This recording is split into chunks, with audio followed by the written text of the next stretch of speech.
Hindi matanggap ni tatay na nawala na yung kalabaw niya. Sobrang sakit siguro na makita yung kalabaw niya. Nasa isang iglap na wala lang bigla.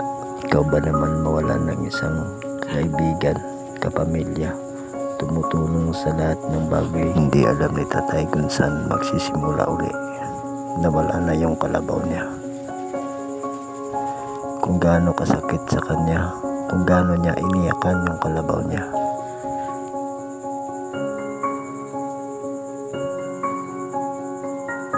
Tuwing umaga, kasama niya yung kaibigan niya. Siya yung tumutulong sa kanya. Gumagaan yung pakiramdam niya, gumagaan yung trabaho niya. Siya lang ang inaasahan niya. Kaya hanggang huli, sinamahan niya yung kaibigan niya. Tingnan niyo naman si tatay kung gaano siya nasaktan sa nawala niyang kalabaw. Sana pinagdadasal niya na may tumulong sa kanya, na bumalik pa yung kalabaw na inaalagaan niya.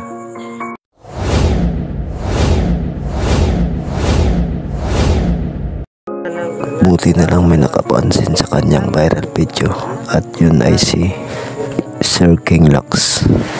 Pinuntahan kong isang farmer na nag-viral sa isang post kung saan nakita siyang nakahiga sa kalsada tabi ang namatay niyang kalabaw. Grabe din ang iyak niya. At may nakapagsabing umabot pa sa puntong muntik na siyang magpakamatay. Buti na lang at napigilan siya ng anak niya. Bumaha ng tag, mention at comment ang post na to na siya namang nakarating sa atin. Kaya dali-dali kaming bumiyahe at pagtapos ng mahigit 2 oras ay narating ko na rin ang mismong lugar.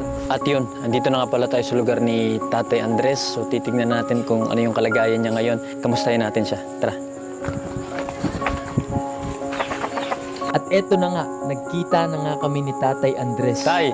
May buntag, Tay. Sumunod ay kinamusta ko na siya. Kasama na natin ngayon si Tatay Andres. Nasa tabi ko na. Ayan, medyo ngumingiti na kahit papano. Ito, kasama na natin. Pupunta natin kung saan nilibing yung kalabaw ni Tatay. So ayun, ito na yung request nyo. Maraming nag-mention sa akin, maraming nag-comment tungkol kay Tatay. Kung saan nakita nyo si Tatay na nakahiga sa tabi ng kalsada, nakatabi yung kalabaw niyang kakamatay lang. Niyakap niya yun, umiyak si Tatay doon. Ang dami nag-share nung post na yun, ang dami nag-mention sa atin, nag-tag at nag-comment. At eto na, nasa harap ko na ngayon si Tatay. So Tay, kamusta naman ka, Tay?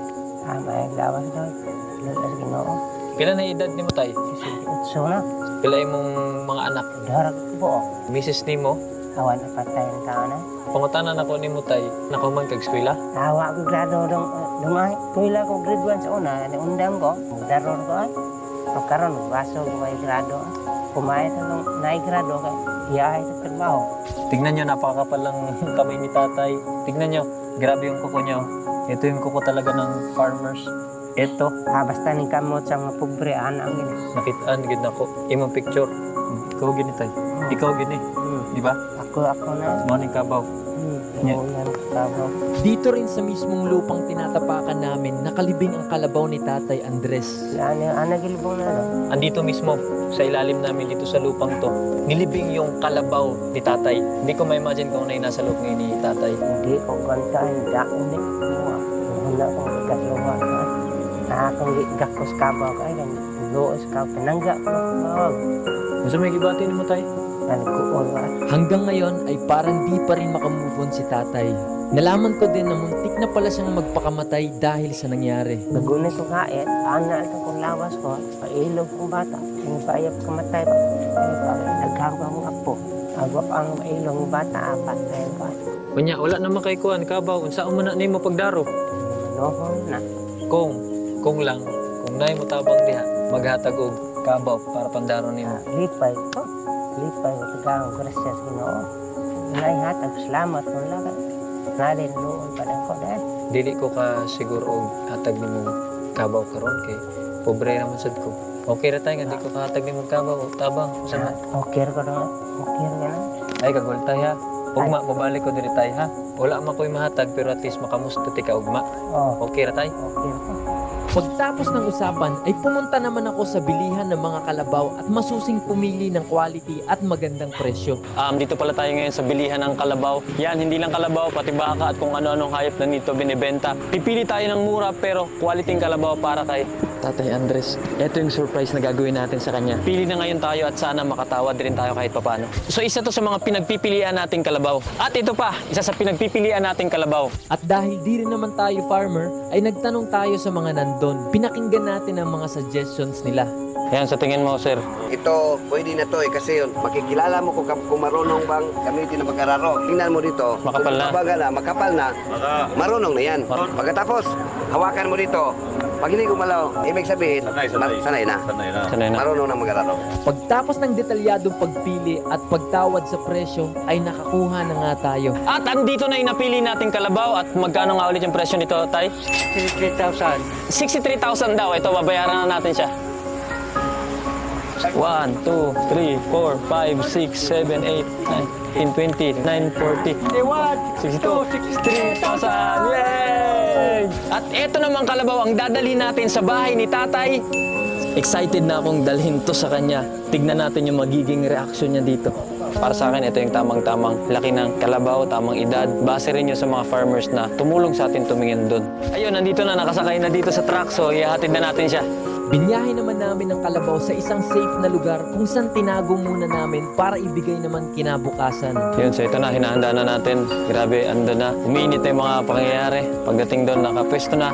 Meron tayong nahanap na pwesto, so ito, pupunta na lang natin doon at syempre, itatago natin para hindi malaman. Ayun, nakasakay na yung kalabaw natin sa truck. So ready na tayong i-travel doon sa mismong location. Tara. At dumating na nga ang pinakaaantay na araw kung saan natin Tay, gagawin ang nandito lahat. na ako Pumunta ngayon. na kami Kamusta ka? sa mismong lokasyon, Tama, dala-dala ang mga surpresa Diba? at Nag-usap tayo dito nung ko na nga nakaraan na sinimulan. nakita kita na nakahiga sa tabi ng kalsada. Tapos may patay na kalabaw. Yung kalabaw mo na yun, Tay, ilang taon na yun? Ulon to kape na Yun ang gamit mo talagang pang-araro. Matoy daro taon ko. So, paano yan, Tay? Daro na nabili. Ang nangyari nun, Tay, bago namatay, pinunta mo sa veterinaryo para bakuna, tama ba? Oh. Tapos, Tapos ang kiri ka ba? Matog gakos mga patay ka ba? Gakos taon ko. Hagkan ko siya. Pertinggoolan ka. Sa akin daro matog probihan ko. pinangga dyan mo, Tay, ang kabaw. Mahal to ng buhay. Mauti abag ko sa akong trabaho. So, bukod sa pagsasaka, Tay, nag-uuling ka rin, di ba? Oh, muling ko, white pakyat mo. Ikaw lang mag-isa, Tay. Wana esawan, puyo ano kong usa. Pero hindi ka ba nahihirapan? Ikaw lang mag-isa. Wana ka panahon niya, tiguan. Kanya, Tay, dilin ani mo to. Subon ha. Dili na ka magpakamatay ba? Adi na ako subon. Mahal ko ng akong apo. Natanggap mo na, Tay, na wala na yung kalabaw. Mo, Kung may tabang sa kabaw, Tay, dako tabang kabaw.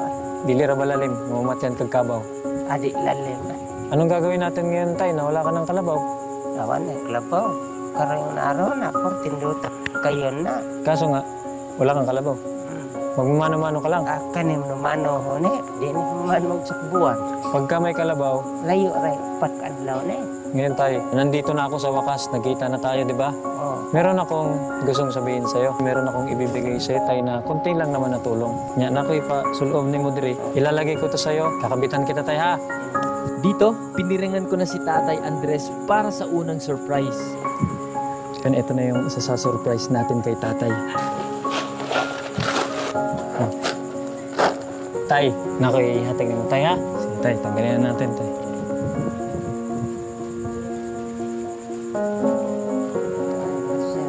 Yan, Tay. Bigas, grocery, para sa inyo, Tay.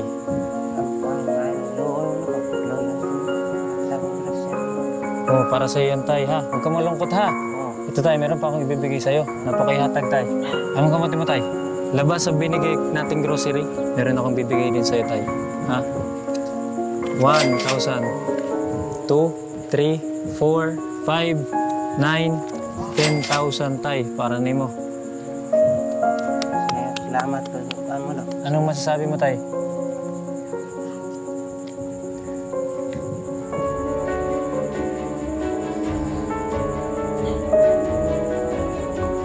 Salamat ko rin ako. Oo. Salamat mo. Gano'ng gracias Ginoo. Tay, tungkol na sa nahitabo sa iyo mo, ha? Oh, So, 10,000 eh. Dagdagan pa natin to, Tay. 10,000 gawin natin. Additional 10,000. 20,000 pesos tay. 20,000.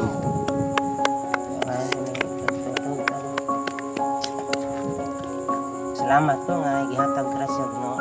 Salamat basta na lain luoy ko. Malipay sad ko tay nga ingani nakadawat kag nga kani mga blessing eto nasa harap mo. Makakain mo yan tay. Ano tayo no? Hindi mo naman agad mauubos yan no? Di na minsan. Yan lang talaga mabibigay ko. Pasensya na tayo ha. Oo. Ya, walang kalabaw tayo, okay lang? Okay raw na kita kan. Ipay ko na grasya ang gihatag ko. Ang akala niya ay yun na ang lahat, pero hindi. Pag ako mulakaw, tawasan ako ni mo ni balik. Ito tay, ilalagay na natin to ha. Ilalagay na natin to kay tatay. Piniringan ko na ulit si tatay sa pangalawang pagkakataon. Nakoy, ihatag ni mo tay. Kumbaga, remembrance na lang nako. Kaya di naman tayo makita sunod. Matag na ko remembrance ni mo ha. Oo. Yan, ito na. Ito na, ibibigay natin ng napakalaking surprise kay tatay. Hindi niya alam to. Excited na ako. So, ito na. Dito ko na nga inabot sa kamay niya ang pinakamalaking sorpresa na di niya makakalimutan. Tay, kira ka tay? Pero Para sa'yo. Ito, ibigay ko na yung remembrance ko para sa'yo tay. Hawakan mo muna tay. Hawakan mo lang muna. sige. Hawakan mo muna.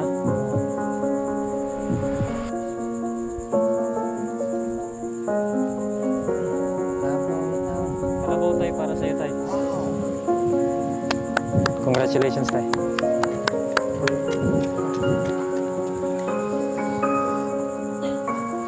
Sige, bati mo tay. Salamat ng kabor. Imuha ni tay. Imuha na na. Sige, taksa tay. Imuha na. Oh, tanawa. Tay, ito lang tay. Imuha na niya. Ito yung kapalit tay nung kalabaw na namatay mo. Ako tinipaya ko. Ikaw? Na luoy pa ko. Nya, saan man ni mo tay? Sanayo ni tulo sa Ginoo sana ini. Maayo. Maayo tay. Sana So, tay, masaya rin ako tay na ito kahit paano. Dahil dun sa post na yon na nag-trending, ito, nabigyan na kita nito ng kalabaw. Pagtapos kong ibigay ang magandang kalabaw, ay di niya alam na sinama ko na rin ang pamilya at apo niya at eto na nga ang mga nangyari. Bukod tay, dito rin pala yung pamilya mo na dire. Pirting lipaya nila mo. Dito, yakapin niyo si tatay, yakapin niyo. Yakapin niyo si tatay. Ako may iwan. Oh, yakapin niyo si tatay. Ka bore. Ipan kay ka. Ano ka bore?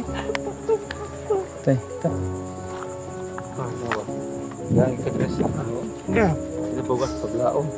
Salamat ko daw nga na pa din looy mo nga naghatag grasya dang ka ba? Ya, hindi ka naiyak. Adi na hilak na lipay na. Na nakay grocery, na nakay kwarta, na napakay kabaw. Lipay na.